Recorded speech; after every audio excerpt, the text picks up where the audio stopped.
Assalamualaikum warahmatullahi wabarakatuh. Perkenalkan, nama saya Ira Laila Rahma dengan NIM 240543609890 dan teman saya. Saya Hanifah Nur Aini dengan NIM 240543600254. Dan saya Muhammad Zaif Alamin dengan NIM 240543606209. Kami dari program studi S1 Pendidikan Tata Boga.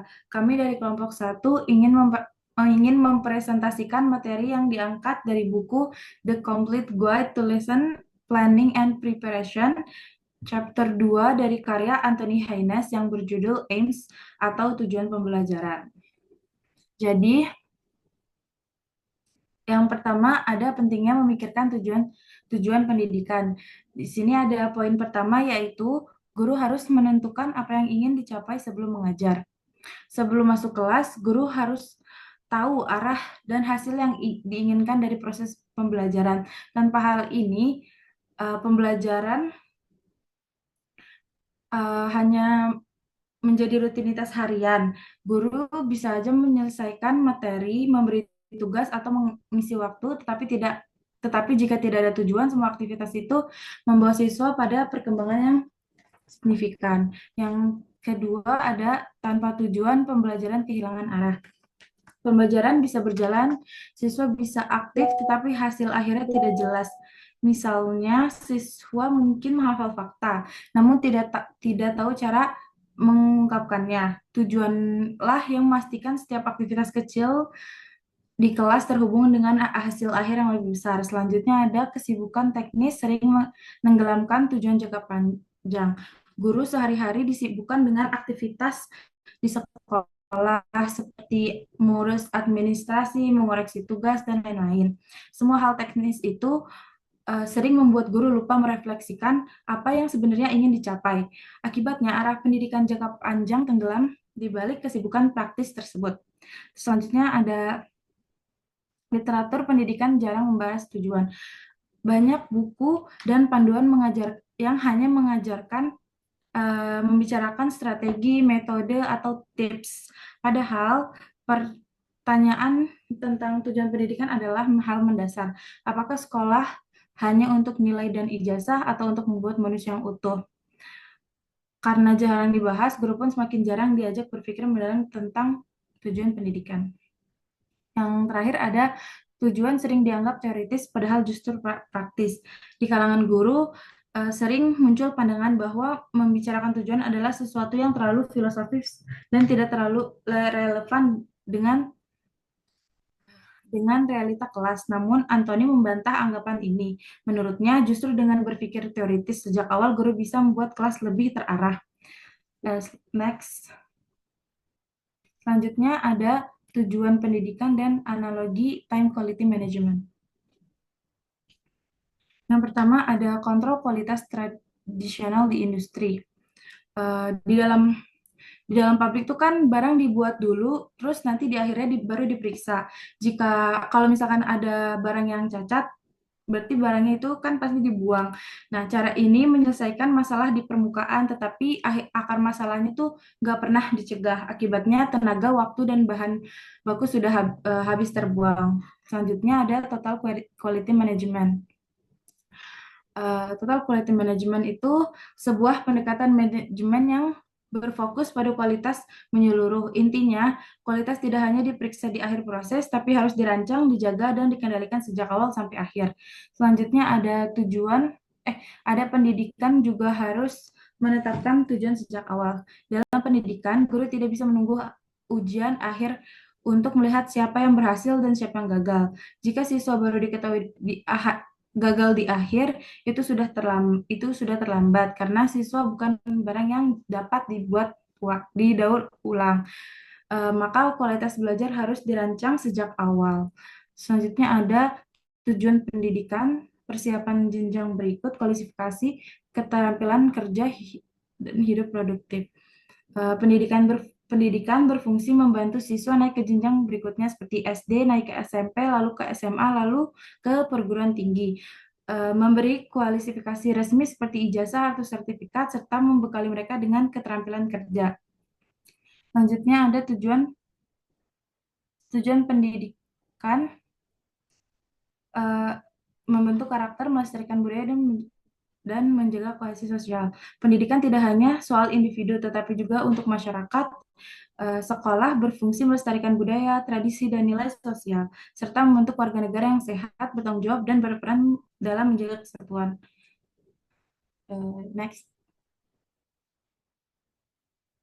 Lalu yang tiga ada kurangnya perhatian pada tujuan pendidikan. Yang pertama, tujuan pendidikan tuh sering diabaikan dalam praktik dan literatur. Walaupun tujuan pendidikan adalah fondasi dari seluruh proses belajar, ironisnya tuh topik ini jarang sekali mendapat perhatian. Sebelum mengajar, guru harusnya bertanya apa yang sebenarnya akan dicapai, namun pertanyaan ini sering tidak muncul karena guru terlalu fokus pada hal-hal teknis. Begitu juga dalam literatur pendidikan. Lalu ada rutinitas kerja guru membuat refleksi tujuan terabaikan. Eh, Seperti yang sudah dijelaskan tadi, guru dihadapkan pada banyak sekali tuntutan teknis, seperti menyiapkan materi, mengurus administrasi, dan lain-lain. Belum lagi dinamika kelas yang menuntut tenaga ekstra seperti menjaga kedisiplinan, mengatasi perilaku siswa, dan memastikan mereka tetap fokus. Semua itu membuat energi guru habis untuk sehari-hari. Akibatnya refleksi tentang tujuan pendidikan yang lebih luas, misalnya untuk siswa belajar dan apa hasil jangka panjang diharapkan hampir tidak tersentuh. Terus ada kritik John White tentang minimnya kajian tujuan pendidikan. Uh, Ia mengeluhkan ketiadaan kajian yang serius meneliti prioritas tujuan pendidikan. Menurutnya, belum ada penelitian yang mendalam yang menjawab pertanyaan tujuan pendidikan mana yang paling penting, bagaimana prioritas itu disusun, dan apa implikasinya terhadap kurikulum dan praktik di kelas. Kritik ini menunjukkan adanya kekosongan besar dalam dunia pendidikan. Lalu ada penyebab utama kurangnya perhatian terhadap tujuan pendidikan. Ada beberapa faktor penyebab. Yang pertama ada literatur pendidikan jarang mengulas tujuan pendidikan. Yang kedua ada rutinitas kerja guru yang menyita banyak waktu. Yang ketiga ada minimnya penelitian mendalam mengenai prioritas tujuan pendidikan. Dan yang terakhir ada sikap skeptis terhadap teori di kalangan guru. Yang terakhir ada dampak serius dari ketiadaan tujuan. Jika guru dan sekolah tidak memikirkan tujuan, pembelajaran akan berjalan tanpa arah. Siswa mungkin memperoleh pengetahuan, tetapi tidak diarahkan untuk mengembangkan diri, mempersiapkan hidup, bermasyarakat, atau menghadapi perubahan sosial. Guru pun berisiko kehilangan makna dalam pekerjaannya. Selanjutnya akan dilanjutkan dengan teman saya.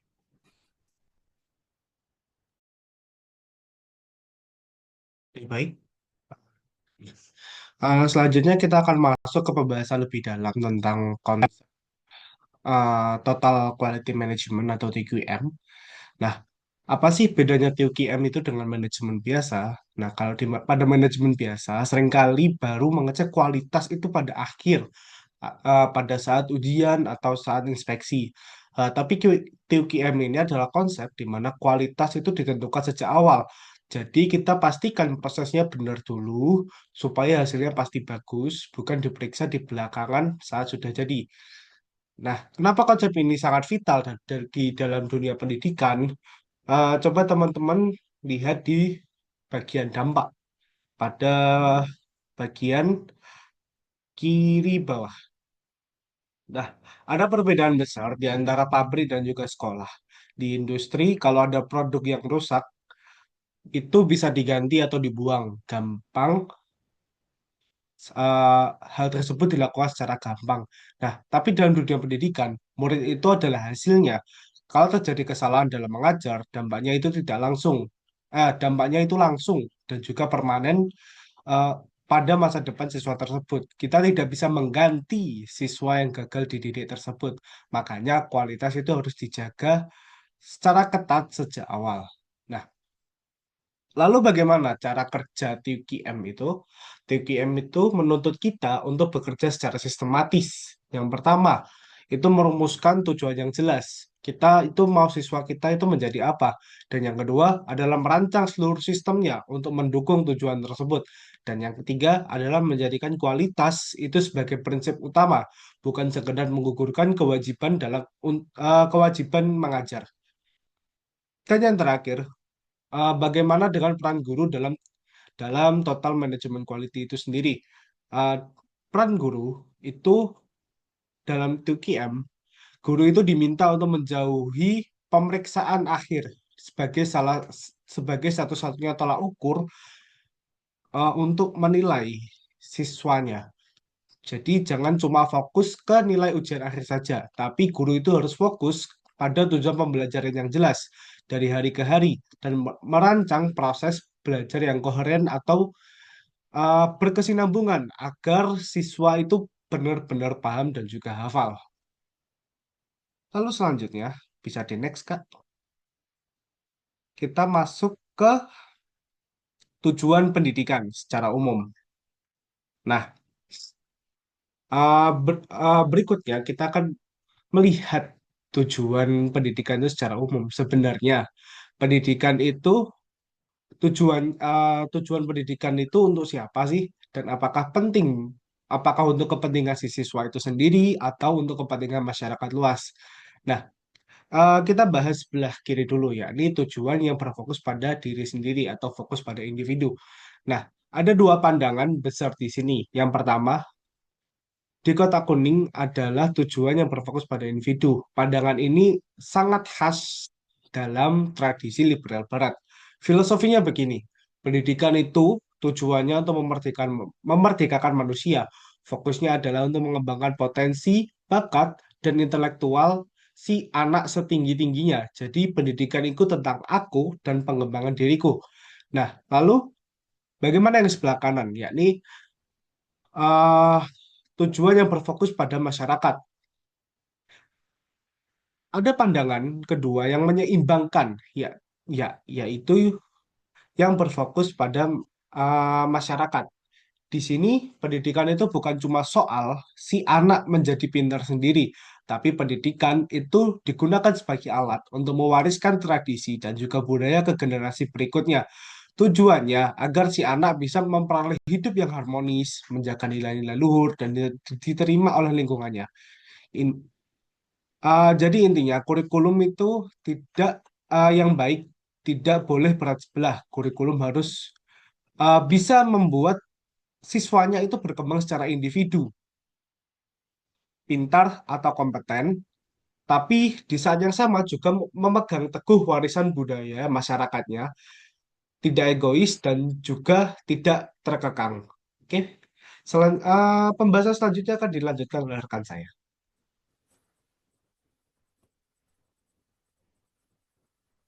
Baik, selanjutnya yaitu tujuan pendidikan berdasarkan tingkat perubahan. Membahas 6 tujuan pendidikan berdasarkan tingkat perubahan seperti yang telah dijelaskan oleh Anthony Haynes, ia memperkenalkan dua kontinum utama yang membantu kita memahami tujuan ini dengan lebih jelas. Kontinum yang pertama yaitu individu masyarakat. Kontinum ini menunjukkan dua sisi tujuan pendidikan. Di sisi individu, fokusnya adalah pada pengembangan pribadi siswa. Misalnya, mempersiapkan mereka untuk jenjang pendidikan berikutnya, seperti dari sekolah dasar ke sekolah menengah, dan membantu mereka meraih kualifikasi formal seperti ujian masuk ataupun gelar sarjana. Ataupun membekali mereka dengan keterampilan hidup dewasa, seperti menjadi warga yang bertanggung jawab, menjaga kesehatan, dan mandiri. Sangat khas dalam tradisi liberal barat, di mana sekolah sering mengatakan kami membantu setiap siswa mencapai potensi terbaiknya. Di sisi lain, yaitu fokus kepada masyarakat. Di sini, tujuan pendidikan adalah mewariskan nilai sosial seperti budaya, sejarah, dan tradisi kepada generasi berikutnya. Sekolah berperan menjaga kebersamaan sosial dengan mengajarkan siswa untuk menghargai landmark sejarah atau adat istiadat lokal. Jadi, kontinum ini menunjukkan bahwa tujuan bisa bergerak antara kepentingan pribadi dan kolektif. Yang kedua yaitu kontinum konservatif radikal. Kontinum kedua mengukur seberapa jauh pendidikan mendorong perubahan. Di sisi konservatif, tujuannya menjaga keberlangsungan apa yang sudah ada. Berarti melestarikan tradisi, keterampilan dari nilai-nilai sosial agar tidak cepat hilang. Kemudian di sisi radikal, pendidikan menjadi alat untuk mengubah hal-hal yang ada. bisa berupa mengajarkan kewirausahaan agar siswa bisa memulai bisnis, ataupun mendorong mereka berpikir kritis untuk menantang tradisi yang sudah ketinggalan zaman. Haynes juga menjelaskan bahwa kedua kontinum ini membantu kita melihat tujuan pendidikan sebagai sesuatu yang fleksibel, bukan hanya hitam putih. Mirip dengan konsep total quality management yang telah disebutkan sebelumnya, di mana menetapkan tujuan sejak awal membuat proses pengajaran lebih efisien dan menghindari kerugian pada siswa karena siswa tidak bisa diproduksi ulang seperti barang di pabrik. Selanjutnya yaitu penerapan tujuan dalam pembelajaran. Membahas tentang bagaimana tujuan pendidikan diterapkan dalam pembelajaran dengan contoh dari pengajaran mata pelajaran arsitektur seperti yang telah dijelaskan pada buku Haynes. Tujuan individu itu berfokus kepada pengembangan kompetensi pribadi dan akademik siswa. Misalnya mengajarkan hukum perencanaan tata kota agar siswa itu bisa ikut serta dalam diskusi demokrasi lokal atau mengajarkan cara mengatur waktu supaya mereka sukses dalam ujian. Kemudian tujuan masyarakat bertujuan meningkatkan pemahaman siswa tentang warisan budaya bersama. Contohnya mempelajari landmark arsitektur nasional atau gaya khas suatu negara untuk menghargai budaya kolektif atau mengajak siswa mengenal sejarah kemerdekaan Indonesia seperti peran pahlawan agar mereka merasa bangga dengan warisan bangsa. Kemudian tujuan konservatif berfokus kepada pelestarian tradisi dan nilai-nilai yang sudah ada. Dalam arsitektur, bisa berupa mempelajari karya arsitek klasik seperti Christopher Wren atau Edward Lutyens atau proyek pelestarian bangunan bersejarah. Di luar arsitektur, bisa berarti mengajarkan tradisi lokal agar budaya itu tetap hidup dan terjaga. Kemudian tujuan radikal, yaitu mendorong sikap kritis dan inovatif untuk menciptakan perubahan. Misalnya mengajak siswa mengkritisi proyek perumahan berkualitas buruk dan mengusulkan perbaikan tata kota tersebut, atau mendorong mereka menciptakan inovasi untuk perubahan positif. Haynes juga menekankan bahwa dalam praktik, guru perlu membedakan tujuan eksplisit yang tertulis di dalam dokumen resmi seperti kebijakan sekolah dengan tujuan tersembunyi yang muncul dalam keseharian seperti keinginan untuk bertahan hingga akhir minggu. Dengan menerapkan ini, secara terarah pengajaran bisa lebih efektif. Mirip seperti TKM yang menekankan perencanaan tujuan sejak awal untuk hasil yang terbaik. Selanjutnya yaitu integrasi semua elemen dalam matriks. Mari kita integrasikan semua elemen ini ke dalam matriks, seperti yang telah dijelaskan oleh Haynes. Matriks ini menggabungkan dua dimensi, individu sosial dan konservatif radikal, membentuk 4 kuadran. Kuadran yang pertama yaitu radikal individu, fokusnya kepada individu dan perubahan. Berarti tujuan pendidikan ini mendorong siswa untuk berkembang secara pribadi melalui inovasi, seperti mengajarkan keterampilan berpikir kritis untuk menciptakan perubahan di masa depan. Kemudian kuadran yang kedua yaitu radikal sosial, fokusnya kepada masyarakat dan perubahan. Di sini pendidikan bertujuan mendorong perbaikan sosial seperti mengajak siswa mengkritisi proyek pembangunan ataupun mengusulkan solusi seperti yang telah dilakukan dalam pengajaran arsitektur. Kemudian kuadran yang ketiga yaitu konservatif individu, fokusnya kepada individu dan kesinambungan. Tujuan ini untuk menjaga perkembangan pribadi siswa dengan melestarikan keterampilan yang sudah ada, seperti mempersiapkan mereka untuk kejenjang pendidikan berikutnya atau kualifikasi formal. Kuadran yang keempat yaitu konservatif sosial, fokusnya kepada masyarakat dan pelestarian, yaitu melibatkan pewarisan budaya dan tradisi kepada generasi berikutnya, seperti mengajarkan siswa menghargai warisan nasional agar nilai sosial tetap terjaga. Matriks ini menunjukkan bahwa tujuan pendidikan bisa berada di satu kuadran atau lebih, bergantung situasi. Haynes menyarankan guru untuk merenungkan tujuan saya masuk ke kuadran mana, jika ingin berpindah kuadran bagaimana caranya. Ini membantu merancang pengajaran yang lebih efektif, seperti dalam TKM yang menetapkan tujuan sejak awal, menghindari pemborosan dan memastikan siswa mendapatkan manfaat yang maksimal.